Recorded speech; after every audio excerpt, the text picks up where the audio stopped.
OnEducation's FETC 2020 coverage is sponsored by Fidgets. Fidgets are interactive USB sensors that bring your code to life. There's no soldering or wiring required. Simply plug in a Fidget sensor, write code in your favorite language, and watch your ideas come alive. Fidgets are used by thousands of STEM professionals globally and are now available for computer science students. Simply go to bit.ly Fidgets on Education to get your introductory kit that includes a free sensor worth over $50. That's bit.ly Fidgets on Education. When you're driving down the highway and you can't help but slow down and look at some disaster that just happened.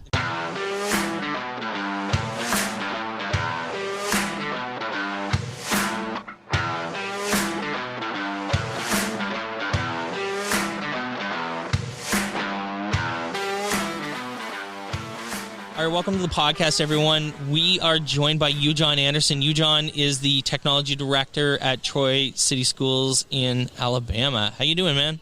Good. How's it going? Great. Thanks for joining us. We were supposed to have you on prior to FETC, but I think this is better, man. This is awesome. We're here live and we're face to face. How's your show been going? Everything's been going well. I've enjoyed the presenters, and I also enjoyed just presenting to other people and whoever come to my sessions. We all had a good time. So go ahead and tell our audience a little bit about yourself, who you are, your background, that kind of stuff, if they don't know you. Okay, so once again, my name is Eujon Anderson. I am the tech director for Troy City Schools in a small school system in Troy, Alabama. Roughly 2,000 students, 3 schools, high, middle, and elementary school.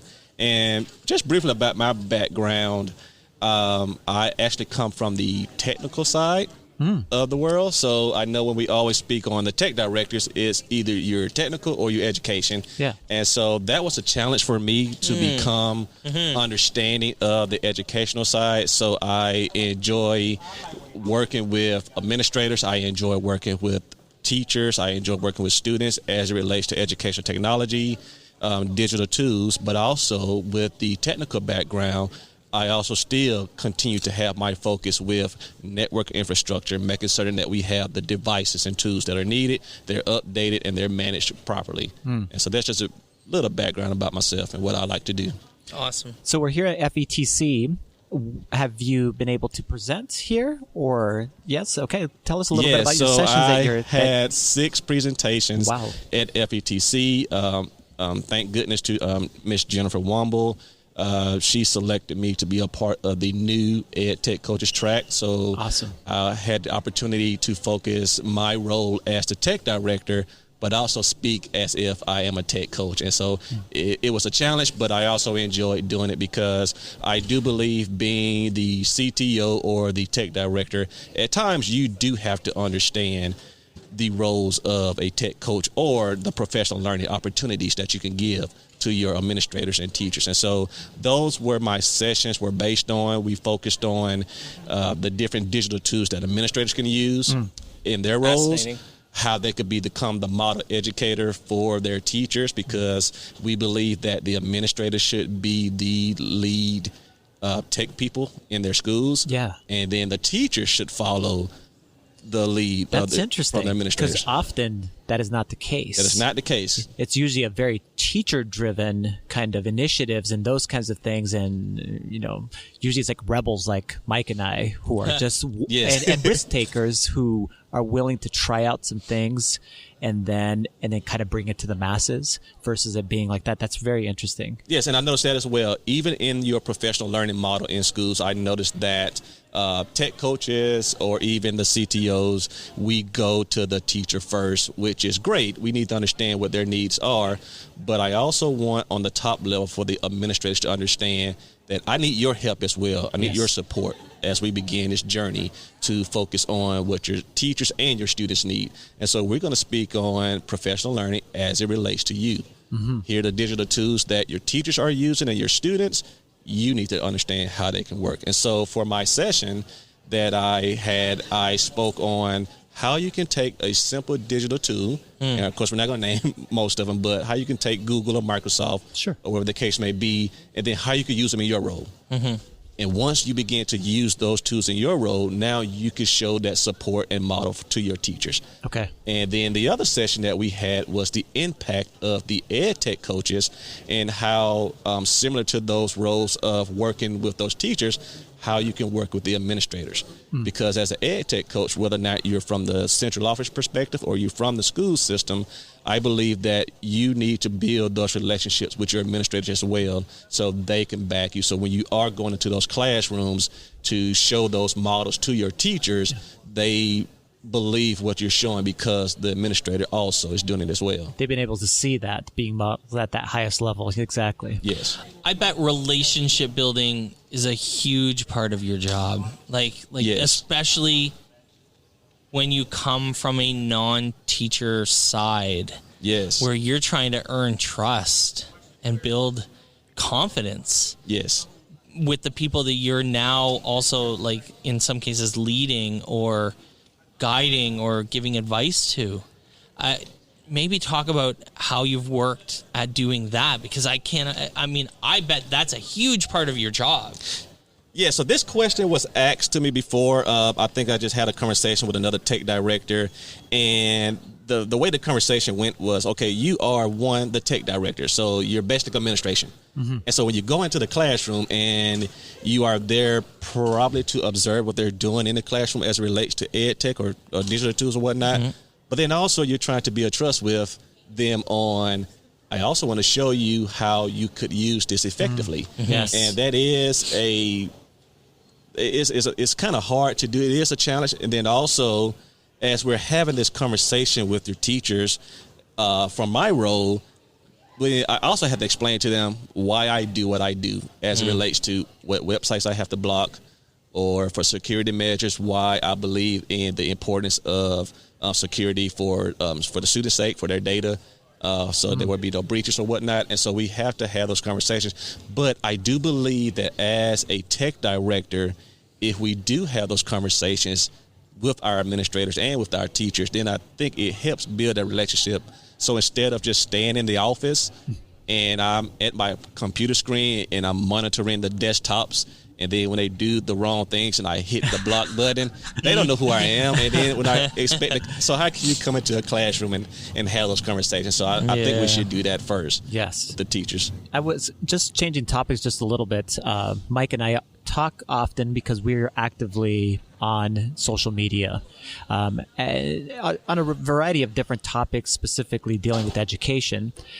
And we've also talked about kind of the toxicity that happens and occurs in, for example, Twitter. And I read a blog post that you wrote, I think it was like a year ago, basically, that you had written a blog post with some great advice for teachers.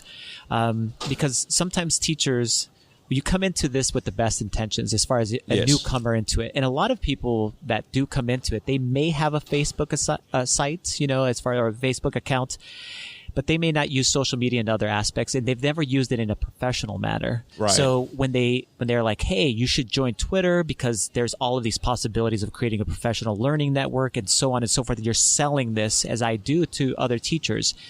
But then things happen because there's a lot of people on Twitter, and some of them are unhappy people, and some of them are there's some communication things that happen, and sometimes it's toxic as far as the communications that happen back and forth for a variety of reasons. Sometimes it's because of the limitations of characters that you have as far as be able to have a complete discourse. Sometimes it's just that people are, again, I said, they're angry or unhappy or whatever it might be.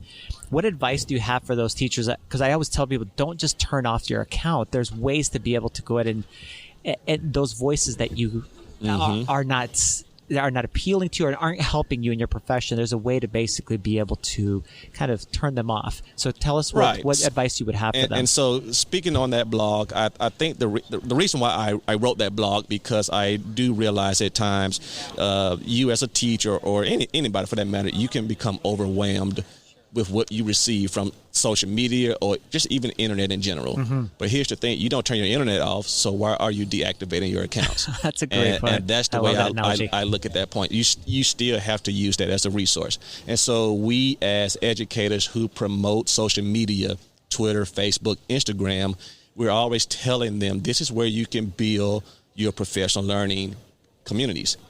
And I think about this movie. I know it's a cartoon movie. This may be childish, but basically the movie, was it Wreck-It Ralph, or Ralph Breaks the Internet? Oh, yeah. And when he goes into the room and he realizes all the messages of, oh, cool, this is Wreck-It Ralph, but then all of a sudden he gets the negative messages.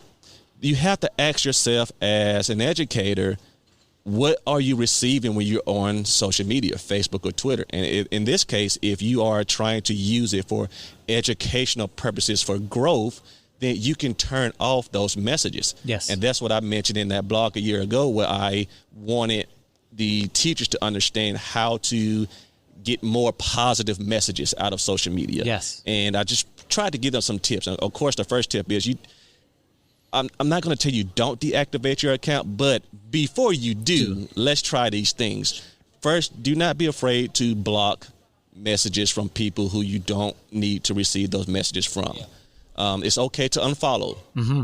I have friends at times that when they continue to become negative, you could put a time limit on when I want to block these people or just mute them for a while. Yes. And what I believe what happens with social media, whether or not it's Facebook or Twitter, I believe that as far as that quote unquote algorithm, when they say that Twitter is listening or Facebook is listening, yes, you make it work for you. Yes. And so once you begin to block or unfollow when you're looking at those negative videos or those negative messages, I do believe that eventually Twitter and Facebook will begin to show you those positive messages that you're looking for. Yeah, you can reverse the algorithm that usually would send us toxic things that really kind of drive us crazy. Yes. You're the one that's clicking. You can actually go ahead and basically reverse that and then make it into a positive thing where it is the messages that you need for your professional development. Exactly. Or your connections to people that are, again, the positive and uplifting or whatever it actually might be. That's a great point.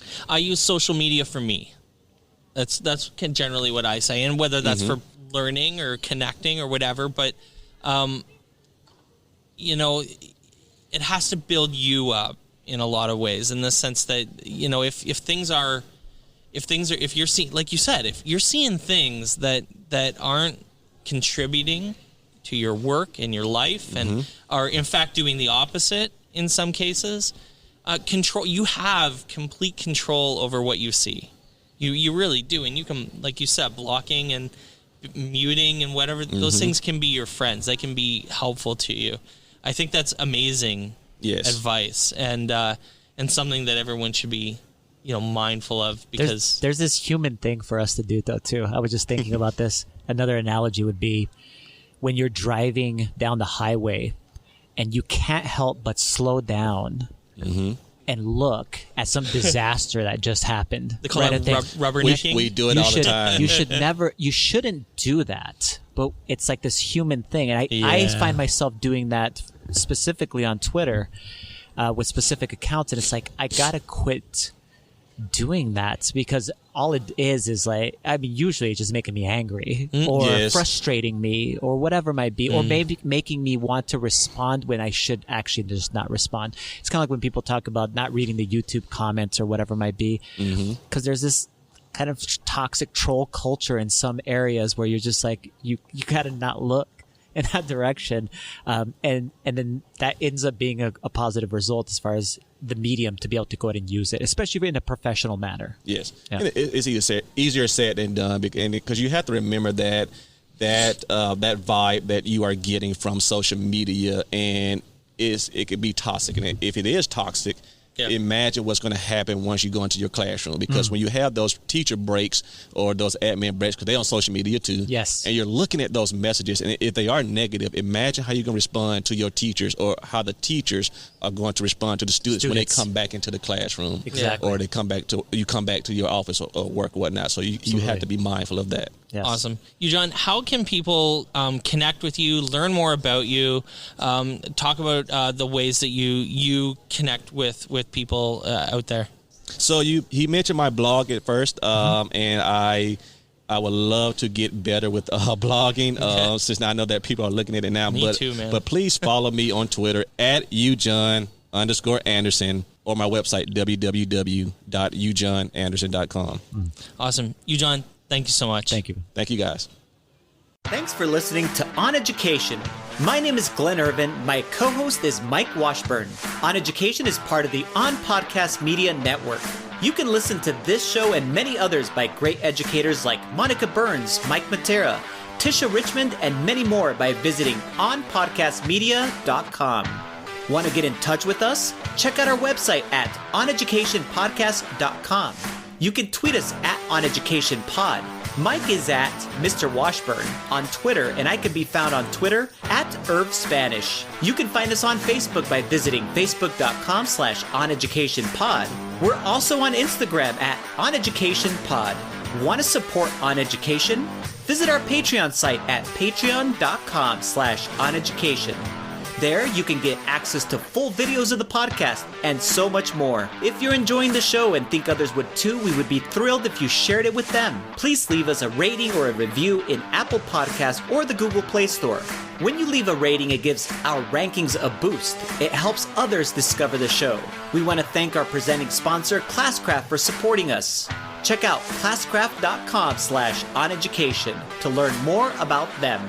Thanks as always for listening, stay awesome, and see you soon.